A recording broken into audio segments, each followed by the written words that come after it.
Welcome to Envision Broadcasting, the station designed to encourage, equip, and empower you for growth and success presents The Momentum Shift. A show where we get inspired, we get moving, and we get results. Every Friday at 7 p.m. Eastern with your host, Eric Collier. He's the mayor of motivation and mental quicksand expert, bringing you inspiring interviews and empowering stories that will help to improve lives. If you're ready to start making the impossible possible, then you've joined the right show, because the momentum shift is what you've been looking for. An individual will face is the gap that stands between where they are now and what they could become. So the question becomes, are you willing to climb? The greatest trick the mind will ever pull is convincing you that your greatness does not exist. Mama used to say, she said, Eric, what you do in the dark will come out in the light. And she means that you reap what you sow. You get what you put in. And so you got to put the work in. Why? Because you're going to step your game up and tap into that untapped potential of yours and become the greatest person that you can possibly become. Momentum shift. When you get stuck, you got to find a way to get going.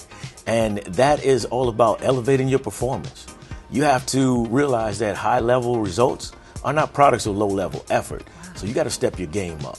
So you get stuck, you got to get yourself moving. And when you're down in the dumps, you're the only one that's going to be there. So you got to be your own hype man. What happens is when you don't realize that you have all that you ever need to create the life that you want to live, you're missing out. You're standing at the base of that mountain thinking and hoping somebody's going to save you when all you got to do is take action. Theodore Roosevelt said, he said that the credit belongs to the man who is actually in the arena with their face marred in dust with sweat and blood. You got to get into the arena, claim your moment, take the opportunity to take your shot. Then when you're in that arena, think about this.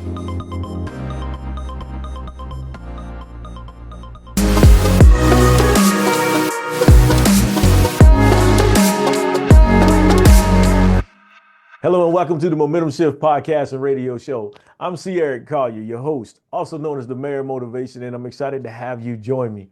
As you know, each week I always have a little exciting guest to join us, and they're always momentum shifters. They're people who've gone from stuck to moving forward, and that's what every episode is about. How can we provide value to help you move forward and go from being stuck to living in a life that you once believed was impossible for you?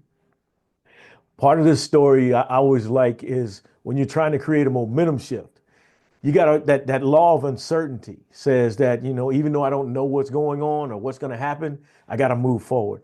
Everything doesn't have to be perfect for you to get started. So with that, my guest today, she's going to tell you all about not being perfect and moving forward and how she challenged herself. Lifted her own self. I can't tell the story. I'm sorry. I'm not. Let her tell you. I get carried away. I love it, man. I love it. I'm really excited about it. Her story is awesome. So please join me in welcoming our guest, Dr. Mary Burmeister, fitness instructor, coach, and physical therapist. Mary, thank you for joining me. Thank you. I talk a lot on these things. It's like I get excited about my guests and sharing their story because I think, first of all, thank you for joining me because it takes a lot of courage to step out and do something you've never done before. And so as we move forward in this, I always ask my first question, and that is, what does momentum shifting mean to you and how has it changed your life? So momentum shifting really was just, making one simple decision, and it just snowballs into, excitement and to do the next thing. Like, what other thrill can I get off of this? Okay.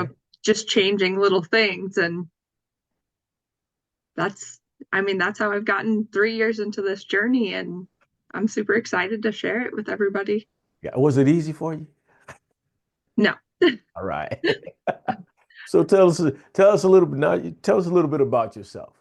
Who is Dr. Mary Burmeister?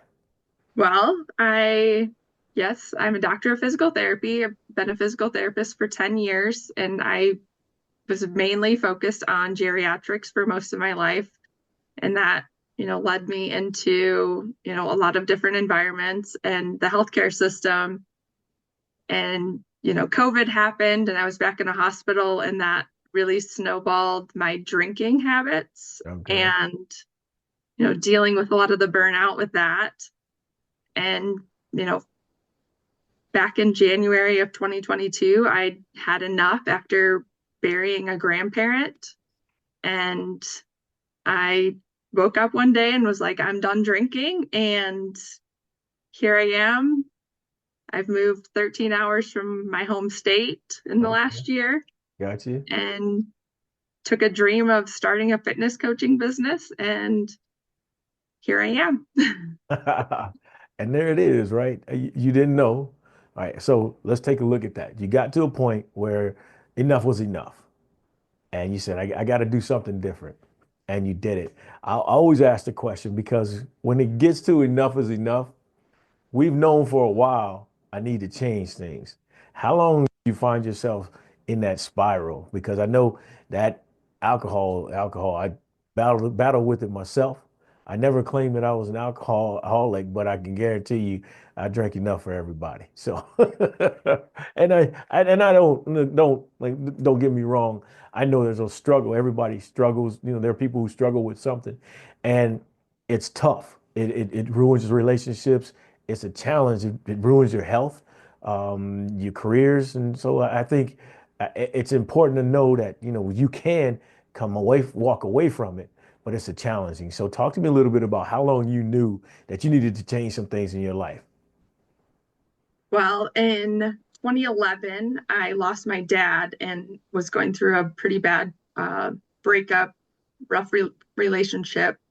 And I spiraled pretty bad drinking then, and I got help. Um, Went to PT school, which curbed my drinking habits. They Mhm. were still occasional. And then in 2020, I went through a pretty nasty divorce and COVID happened. So I was drinking for the next 2 years, pretty much daily.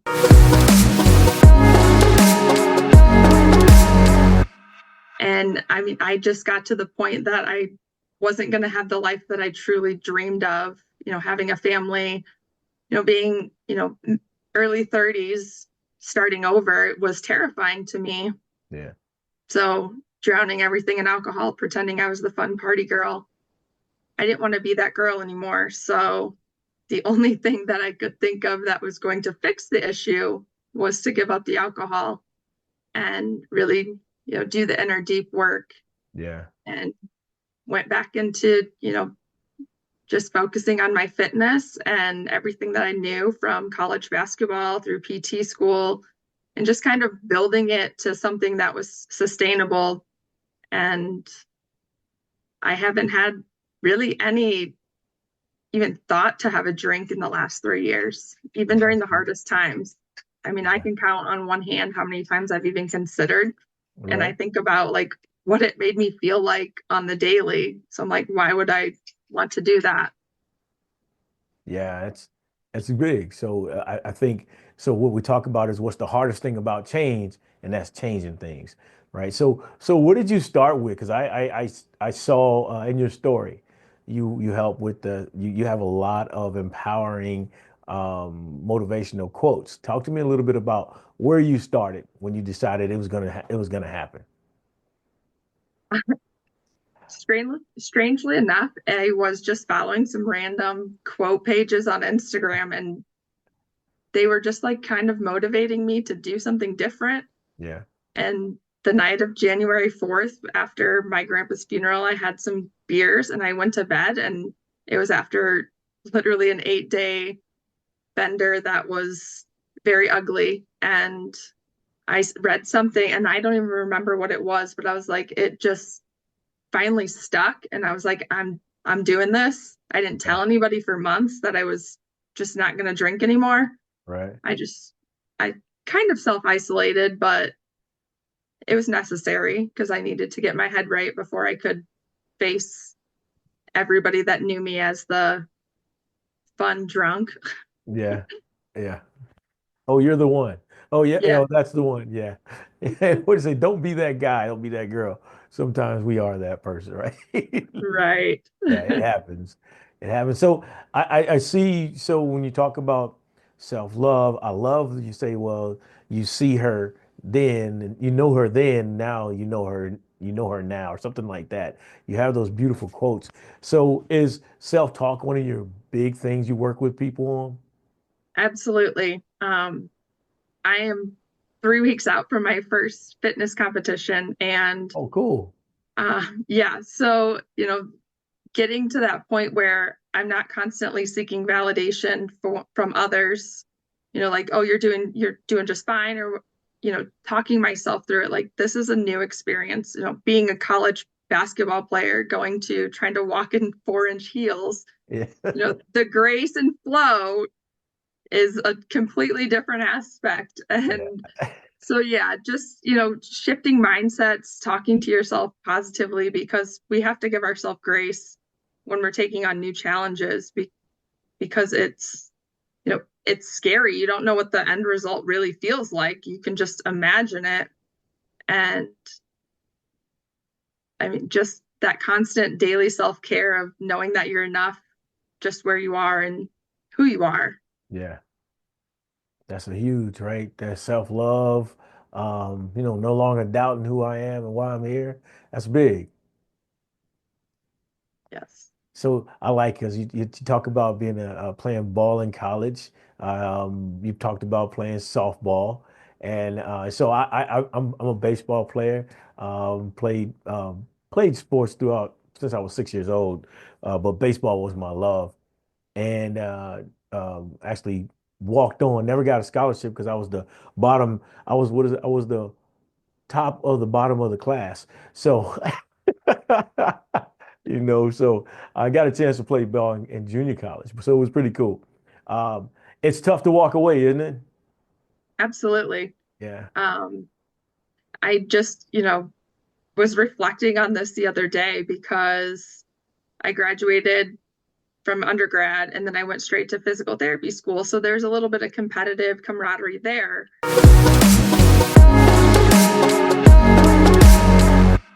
And then after that, I kind of felt stuck after, going into the workforce, and like, where do I go now? Yeah. And I worked out, but I'd work out to the point where I'd burn out after, and then take a month off and go back into the drinking cycle, and back and forth. Um, but just finding that competitive, being able to be that competitive person with myself, and Right. putting myself into marathons, and now this fitness competition, just finding ways to channel and have that long-term goal to Yeah. work towards. And with this fitness competition, it's a lot of patience, because it's not just you go run 10 miles, 12 miles, just doing all that. This is, you got to sit and wait, you got to eat the proper food, you've Yeah. got to make sure you're getting the sleep, you're working out, you're working on your, posing, and just your internal validation and self-love Yeah. to put yourself out there on stage. Yeah, it's big, right? I'm gonna get up there and stand up in front of everybody and say, "Hey, take a look at me." But you know what I think though? I always preach that the sports teaches you a lot. That competitive nature that you need, whether you're competing in an actual event against people, but every day you're competing against yourself to become a better version of you, right? So you look at what it was that helped you become a starting pitcher. Well, you didn't just wake up in the morning and go, I'm going to be a starting pitcher. You probably had to put a little hours into that, right? You probably had to put a few years into it, right? So the process. Talk to me a little bit about how you help people understand being in the process of becoming better. So, process is, you have to just take on one thing and then snowball. Like in the fitness space, a lot of people try to take on a vigorous fitness program, and then they're trying to change their diet and do all the things at one time, versus just picking one, getting it mastered, for a couple weeks at least, so that you get the feel for it, and then diving into another aspect. So for me, like fitness wise, implementing a simple fitness program that you can be consistent with for 2 to 4 weeks. And then we can look at your nutrition and make just small changes in that, instead of like completely overhauling it. and, leading to overwhelm and, burnout, which is something that I've had to learn in the last year, is that it is okay to take a break and Right. just trust the process of things, because I did force myself into a 4-month burnout trying to fight through a pneumonia, Uh-huh. and, had to pull out of races. So, just teaching people that it is okay to take a break, and that, society pushes us to do more all the time. Yeah. But that's where we have to, learn to validate ourselves that it's okay to take a break and relax. Yeah. True. I know. So you talked about running, and now I'm curious about something. So did you break your foot while you're running a marathon, and you still finished the marathon, Half marathon, yeah. a half I marathon? so I had a stress fracture back in college, and then my first half marathon, 10 years later, I was having some pain before the race that I noticed, and I just chalked it up as a tight muscle. But by the Okay. time I got done running, I mean, the adrenaline was so high during the race that I didn't notice it. It was when I stopped, and after I got across the finish line, I could hardly put weight on my leg. So Uh, back in a boot, I went for a few weeks, nurtured that, and came back the next year and ran the full marathon with no issues. really? Wow, that's big because that's because it's painful, and in your head you're like, man, this is too much. This is at some point, right? You're like, oh wow, and it's probably like boom, and the more you think about it, it's probably like throbbing to this huge every step, right? And so Right. you still fought through it. I think for me to continue to just keep pushing. That's a mantra that I live by. It's like yeah, you may have to shut it down sometime, but you still got to find a way to make some things happen. Just because you shut down the work, you can still think, right? You can still connect, you can still read, you can still do different things, but you don't have to do it at a high level all the time, right? Right.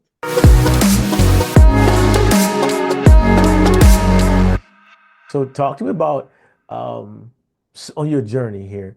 So with that, talk to me a little bit about some of the inspiring stories of the people you've had to, you gotten a chance to work with. He's like, Mom, Mom. What kind of dog is he? He's a boxer. She's a boxer. She's like, I Mhm. need your attention, Mom. No. That's cool. They're Yeah. fun. They're fun. Mhm. So talk to me a little bit about any inspiring stories you may have about the people you worked with. Well, hold on So, a second. Hold on a second. Let's talk about your story first okay. because I saw there's a picture you had of then and now of you. All right, tell everybody about that whole process for me. So it was like Which, you think you had I think you had a beer in your hand oh, and your t-shirt and the next yeah. one you're like I'm working out and yeah, talk to me a little bit about that Yeah. journey, how much weight you lost and how about that whole thing. So over the last, well, that was my dad's birthday, who I was celebrating his birthday. He was in heaven, and he always drank whiskey. And so I was with friends, and I mean, typically whenever it was a toast to my dad, it was a shot of whiskey and a beer. And I was always notorious to have two drinks in hand as the competitive person. I always had to outdrink everybody, Yeah. naturally. So from that point, I think that was one of my all-time highs in my life. I was about 170, and I have lost 30 pounds since then. This last 12 weeks, I've dropped 20 pounds for my cut for the fitness competition. Okay. Got you. Um, and that's, I mean, a lot of it was just really dialing in on my nutrition and, really macro focused versus, you know, I used to eat pretty mindfully and just really focus on making sure I had enough protein to sustain, muscle mass. Um, and yeah, I mean, just looking back at that photo, it just makes me cringe every time, but it also makes me very proud that I was able to overcome that, because I was the typical small town Iowa girl, and Okay. yeah, small town Iowa. I mean, we drink a lot, Yeah. and I had to break that cycle for myself, and that led into one of my favorite transformations of another person or client, and somebody that has dealt with a lot of internal struggles being gay and not coming out till later in life, and choosing alcohol to, mask their sexuality and just their, how they showed up. Right. And they have come a long ways in it's almost a year. And just seeing them thrive and make changes consistently in their life have been super gratifying to me, to know that my stopping alcohol had led to this effect Yeah. on them. And every day is a blessing to, see those people make those big shifts, and their process is not, or their journey is not, linear with mine. Right. Just now trying to get them into like the more mindset stuff, the deep inner work, to overcome some of those insecurities, because they were, kind of in a self-isolation stage where I was, and, getting them to be more comfortable outside. Yeah. That's cool. The congratulations to them. I think that's awesome. Sometimes you need to meet somebody who you can connect with, and it Mhm. really helps you out. You can share their story and just kind of work through things. Be brave enough and courageous enough to go out there and do it, and to hell with everybody else, right? What you think about me is not my worry at all, my concern, right? Right. Right. So And hey, that's all. Just keep it moving, keep it moving. it's easier said than done, though, It because is. we create these stories in our head that people are judging us all the time. And, Yeah. that's a big thing that, me personally, I've had to let go of, and just be confident.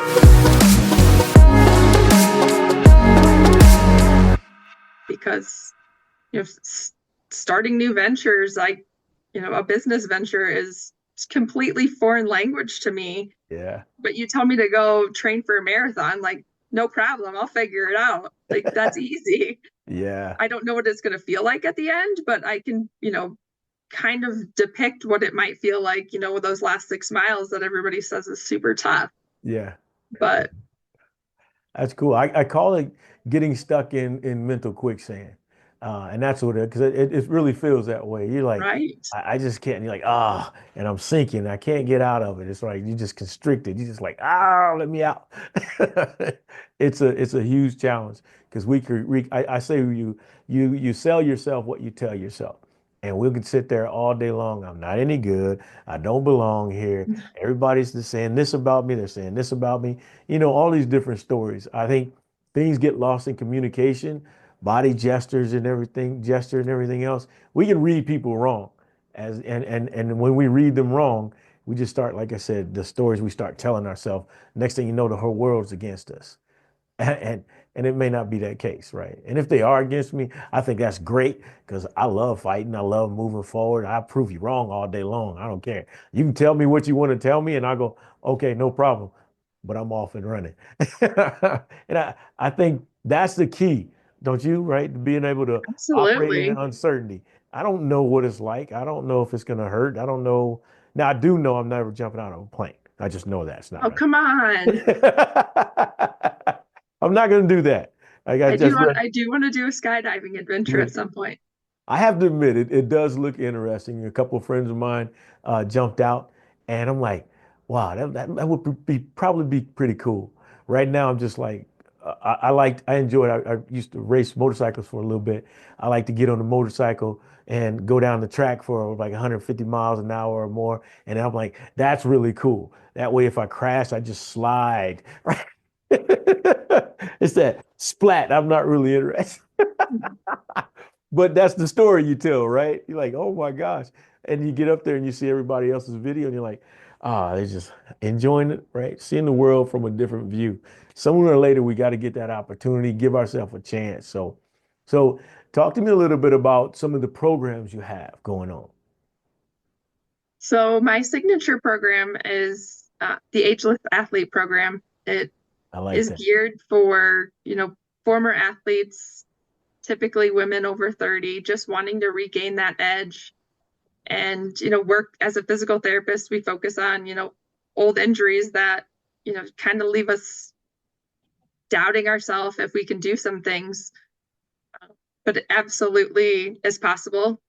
Yeah, Coming from, back and hip injuries from college, I struggled to even run 3 to 5 miles, got you. 10 years after I graduated. And then now, running a marathon and having hardly any pain just from, mindful movement and really focusing in on the strength training and clearing the emotional pains that tend to, manifest as the physical pains and overcoming the fears of, oh, what if I get injured again? Yeah, that's a big And one. just channeling that inner athlete and, finding ways to be able to continue to use that mindset, Yeah, without, pushing hard all the time, but right. still, you know, being mindful and having that adrenaline rush up every now and again. Yeah. I like it. The ageless athlete. I love that. I got to make sure my grandkids, I got 6 grandkids, 3 boys, 3 girls, and 3 adult children. So I can't wait to tell them, look, I'm an ageless athlete. I can do this stuff. Absolutely. Age is literally just a number, I agree like I with you. said, Yeah, my life turned upside down at 30 and I didn't think there was anything to live for other than alcohol. And finally I was like, you know what? I can act as young or as old as I want to, and I'm going to reclaim my life. there we go. What does it say? It says that a individual lives twice. The day they were born and then the day they realized, was it the day they were born again or something like that? I think that's how the quote goes. And I think that's good because when you realize your purpose, that's when a new life starts, right? You transformation, you start changing, doing things differently, thinking differently. I think it's huge.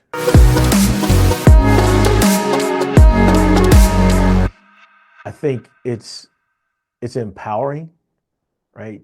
To wake up every day. Think about this. So I look at where I was. So so we connect on some different things. Shoulder injuries, back, knees. I'm there, right? So, but when we talk about this alcohol thing, right? Um, it's real. And so I think one of the reasons we can get caught up is because we're not realizing exactly who we are and what we have left to give, right? And I think we're searching for something. We don't know where to go. And so I think that was kind of some of the reasons for procrastination. Huge, right? Procrastination. Spending my day all day long watching everybody else live their dream on TV, right? And I wasn't living mine. Right? It happens, right? Then Absolutely. the people you hang around with. Talk to me a little bit about who you had to give up and how whether or not it was difficult. I mean, like I said, the first few months I literally self-isolated. I, went to work, I came home and I worked out, ate, went to sleep, wake up, repeat. And instead of going out on the weekends, I would plan really hard workouts on the weekends to prevent me from even wanting to leave my house because, my legs would be sore from 1,000 lunges or something crazy. But Yeah, like just feeling that empowerment. But I mean, I had to give up. I mean, I gave up quite a bit, realizing that I was giving more of myself than I was getting back in return. yeah, And I mean, I've worked on reconnecting, and those that, were truly important to me stayed in my life and have endured some tough times with me over the last 3 years of, me just kind of shutting out, or, I moved away from a lot of my family yeah, and my friends. But, you know, I, it was something I had to do. I had to just let go of some of those things and I would still go out and, to the bars with friends because like I said, I didn't have any issue like saying no to it Right. for a while or for the most part, but it was a different vibe because when you're not drinking, you notice like how as everybody else has one drink and then the next one, the Yeah. volume of the room just gets so loud. What is it? And The smart cells go away, right? right, and all of the reservations are out the window and you Yeah. just are hearing all of these things and I'm like, this doesn't resonate with where I'm going anymore. Yeah. Um, My brother and so I I mean, talk about that a lot. Yeah. it's definitely hard. Um, but like I said, when you step back and you see, who's going to help you with your growth and who's not, you kind of have to cut the cord and move on and Yeah. hope to God that they kind of reattach at some point and Yeah. realize like, hey, I can do this too. Yeah. I think so. We talk about our connection a little bit here. So you grew up in Iowa. I What did. part? I grew up in a small town, Lost Nation, Iowa. It's in eastern Iowa. Lost Nation. So Yeah. I grew up in a small town, Danville, Illinois, and Okay. so I graduated to California. I went west. You left, right? Yep. Yeah, you headed west, right? So I think I like it because one of the things that I always say is one of the best things that ever happened to me because I did get away from an environment that I was ready to leave. And I think you grow up. You have to grow up real soon, right? Because you're on your own. You don't have much out there. And so now, not only that, you got to reconnect. Are you a connector? Or are you somebody who sits back and watches people for a while? Or are you just like you step in the room, you're like, I'm here. How you doing? What's going on with you? What's going on with you? Tell me a little bit about yourself. Are you like the ultimate networker?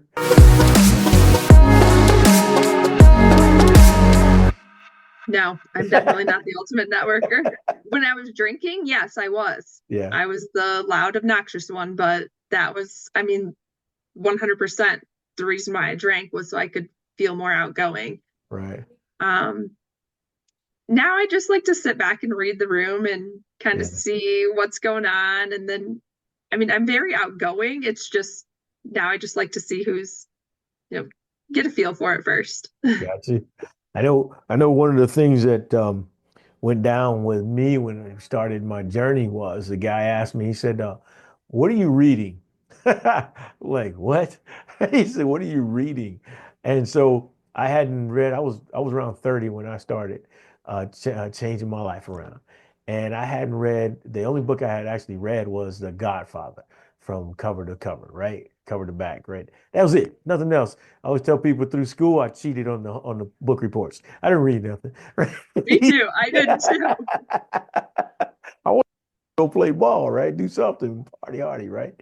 And so I asked that question because what's the first book you read? First book I read would have been the Think and Grow Rich would have been the first book, and the two books that really changed my life was Les Brown's Dreams, and then Dr. Dennis Kimbrough's What Makes the Great Great. So talk to me a little bit about the books you've read that have inspired your movement. Well, I mean, it's super funny that I never picked up a book either after, PT school, but I started listening to audiobooks There you go. and like 2 or 3 months into my journey, I listened to one of the David Goggins books. I think it was Oh, the second one, Goggins Never Beast. uh Never Give Up or Never Quit. Uh-huh. And so I read that like just ran or listened to that just randomly and I was hooked and I ended up going back and listening to Can't Hurt Me and yeah, I got into a pretty hard David Goggins mindset for a while, hence how I got through that first half marathon with the stress Yeah. fracture in my leg. Yeah, I was connected with that. I was like, yeah, see, Goggins, there we go. Yeah, that was a lot of motivation to just really tap into like my physical mindset and just overcoming, fatigue and pain. Yeah, But I've had to since shift a little bit because like I said, I got super hard and like the walls were still up about, everything else in my life and trying to make connections and do this new marketing and business venture. I was like, something's got to shift. And so I've Yeah. worked a lot on overcoming that. And now it's my new favorite, The Mindset Oh, Book by Carol Dweck. I got that. I love it. Yes, I love it. Yeah, Carol Dweck. Yeah. Yeah, I'm big on that. That mindset is huge, right? I think absolutely. I was teaching leadership and facilitating a leadership and development session this week, and I was telling people, a lot of times when you learn something new, you tend to go half-ass on things, right? You're like when you're doing it wrong, you're all out. But when Mhm. somebody changes it and puts you in a new direction, you're not trusting it. You're like, you're doubting yourself. If I can do that, I don't know. And so you're just kind of halfway with it until you really start trying. I encourage people to just try it. Go all out, try it, work your way into it, get some small victories. I think I saw something where you said, because momentum shift, this is what we do, right? Momentum shift, Right. we get the small wins. Talk to me a little bit about how you help people get the small wins. Walk me through. I'm your new client. Walk me through where we're going to start getting these small wins. I mean, knocking out that first workout, Okay. you know, getting something that feels empowering. I'm not a big person on scales. I've never really loved scales. A lot of people dwell on the number on there and they're not seeing it shift or they're Yeah. gaining and they aren't understanding, like your water intake and things like that really affect the scale. I mean, it can vary 3 to 5 pounds a day based on what time you weigh. Right. So, trying to avoid that and just focusing on how you feel and knocking out, that first week of workouts. Hey, Yeah. that's super awesome. And they're starting to feel really good about themselves because they've been more consistent now than they've ever been. And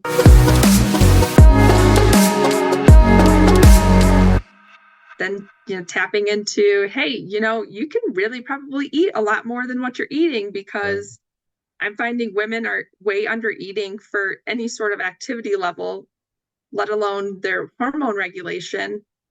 And I'm like, no wonder you're feeling like you're burning out. So, Yeah. getting them to be able to eat, like teaching them, hey, get more protein here and, you can have more carbs here. Like it's actually going to benefit you and they start feeling better. And again, like it just kind of shifts and understanding that, I was eating 2,500 to 3,000 calories before this competition and they're, Yeah. maintaining a weight and having so much energy all the time. So just like getting them to, buy into that is, kind of pivotal for them to know that it's safe to eat. But society tends to make us feel like you have to eat less, you have to exercise more. Right. And women are not built like men. Like we have we have a monthly cycle of Yeah. hormones and things that we have to regulate. And if we're not nourishing ourselves, we're not gonna be the best that we can. Yeah. So Throws things off, right? Yeah. absolutely. I can relate to that scale thing. So when I started working out, first of all, I found out I wasn't the athlete I was, but I eventually got to it. I started doing the insanity workout, and I was like, whoo, man. And I was like, we got to cardio, and we started doing burpees. I'm like, oh, I can do these burpees. And I went down, and on my way up, my feet didn't get all the way where they needed to be, and I about fell right through the TV. And I was like, ooh, this is real here.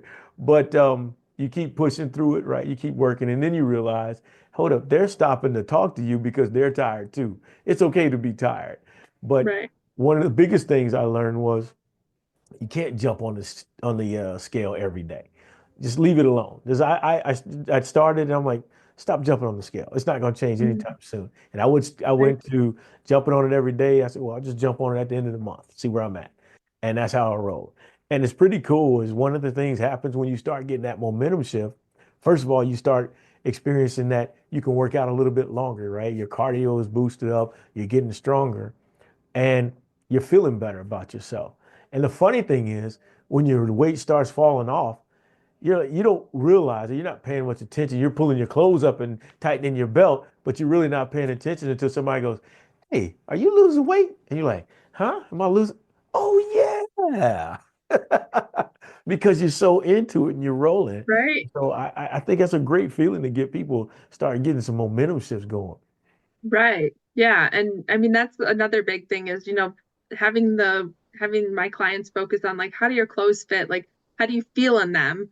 Yeah. And, shifting their mindset on, positive self-talk every morning in the mirror and Yeah. just appreciating the work that you're putting in because even if you show up for 5 minutes versus 55 minutes, you showed up that day and did, Yeah. you know, your quick 5 minute home workout routine, Yeah. just something to keep you in that flow to say, hey, I knocked off another day and having that accountability. Yeah. And you know It's what? definitely rewarding. What I found, tell me if you've experienced this. There are days when you just like, oh man, I'm not feeling it, but I'm gonna go put this workout in because I need to get it in. And that's one of the best workouts you have that day.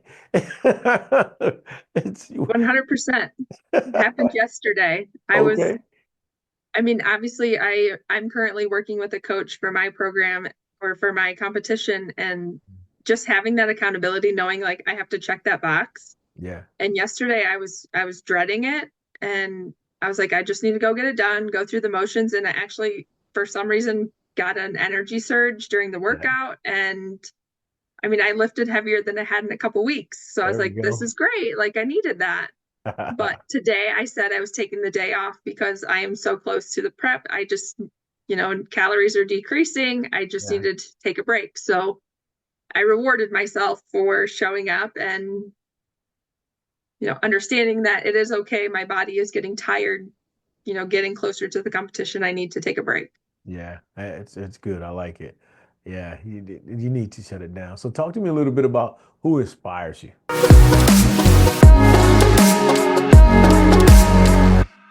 I would have to say, I mean, Caitlin Clark, Okay. she, are you familiar with Caitlin Clark? I don't know. She might shoot a basketball here and there. Oh, okay. She might be pretty decent basketball. Okay, just making sure you know what I'm talking about. Because just recently I said the name and they were like, who are you talking about? I was like, Really? I Yeah. mean, watching that girl play and, being a former basketball player, like I get like just talking about her, just her mindset and her work ethic on the court has just been so phenomenal. And seeing that just gives me motivation to keep wanting to push myself. Yeah. I wish I would have, obviously can't go back in time, but Right. being a college athlete, I used to drink a lot in college, even as an athlete, Yeah. because that's the only way I knew how to cope with different things. And had I not been drinking, things could have been different. So now I'm making my life different to make up, I shouldn't say make up, but to be able to put forth that effort that I wish I could have done. Yeah. Um, so yeah, just watching her and being at some of the games just like lit me up and really just drove me to keep pushing forward Yeah. and taking on more challenges and just doing different things for myself to be that athlete that I know I could have been then. Right. There's no Iowa bias there at all, though, right? Just want to make sure. No. Yeah. No Hawkeye bias. No. Okay. All right.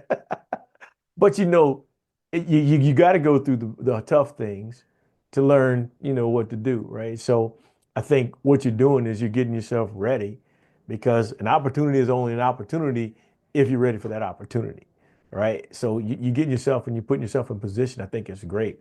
I think I think when you look at what you're doing, it is a challenge, a huge challenge to go from where you were to what you're doing now. When you talk about losing weight, and when you talk about getting better, there's a point where you feel like, oh, I'm there, but you still got so much more to go. How is it what's a routine that you keep yourself going through? Let's say, what is a routine you get up in the morning to really get yourself ready to go? So, I mean, ever since I started the journey in 2022, like morning workouts really set the tone for my day. Okay. And I was getting up between 4:30 and 5 every day before I'd go to work and getting in a good workout.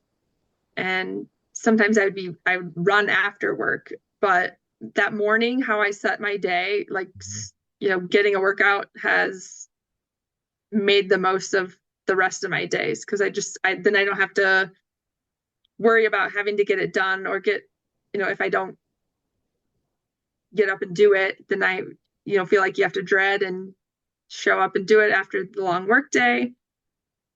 But having just a set routine with the workout has been key.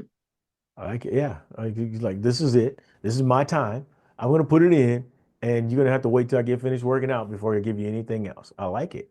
And you have to guard your time, right? You only get it to 24 hours a day.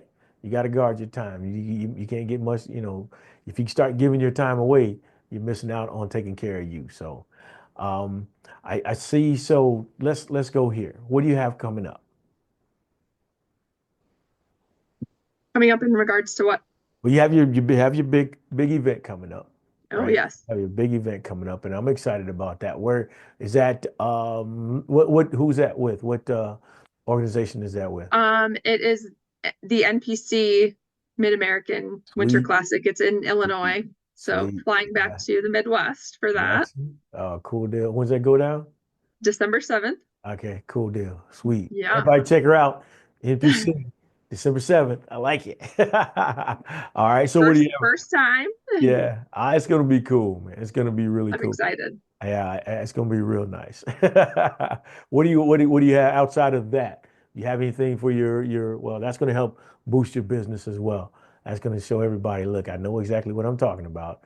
Let's go. Yeah. 100%. And just part of the reason am doing that is to, just see how hard it is to be in such a calorie deficit because like I'd mentioned before, like women tend to eat way less than what they should be eating to sustain general energy levels. So, I mean, that was like one of the biggest things. And to, just see where that took me and moving forward from this competition, I'm not 100% sure. Gotcha. A book? Deferred the Pikes Peak Marathon this past September because I was sick.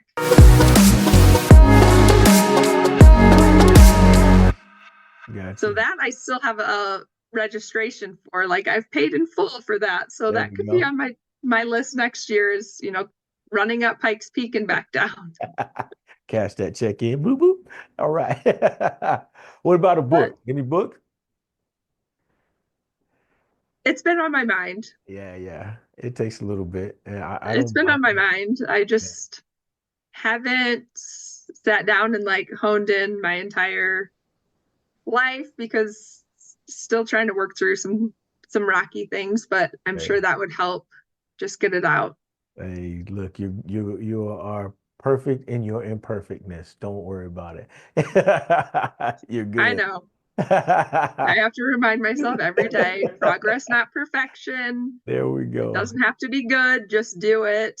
There we go. I like it. There we go. So, do you want to share anything else with the audience before we go? I don't really I feel like I've talked a lot about what's going on in my life and most of my journey. I mean, I shouldn't say most of it. There's a lot that has gone on in my life, but everybody has their own story and, just be kind to others because you never know what battles they're facing. Yeah. On the daily that they don't portray or don't tell you. Yeah, so true. So true. I speak to everybody and for that reason, because you never know what people are going through. And just a nice, hey, how you doing today? What's going on? It can change things. So that's a great word there. Thank you. You're welcome. So with that, Dr. Mary Burmeister, thank you for joining us. I really enjoyed your story, enjoyed talking with you. You truly are a momentum shifter, and I wish you nothing but the best. So with that, thank you for joining us. This is the Momentum Shift podcast and radio show. We're glad to have you. We look forward to having you back next week when we continue on our journey of overcoming uncertainty to really take your life to another level. I'm C. Eric Collier. This is Dr. Mary Burmeister, who is joining me today. Till next week, take care.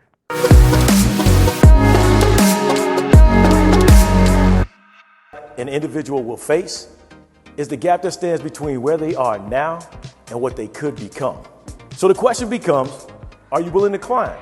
The greatest trick the mind will ever pull is convincing you that your greatness does not exist. Mama used to say, she said, Eric, what you do in the dark will come out in the light.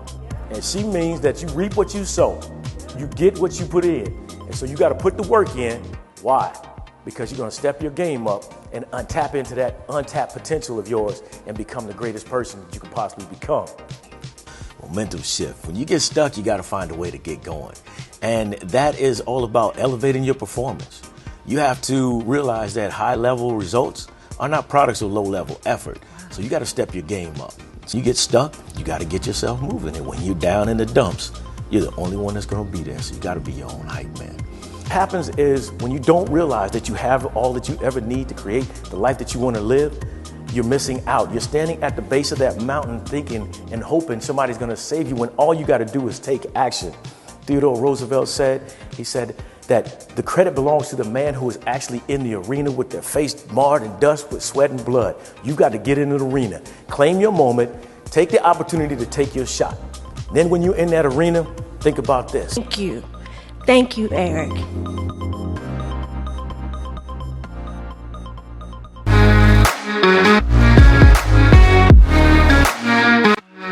Welcome to the Momentum Shift, a show where we get inspired, get moving, and get results.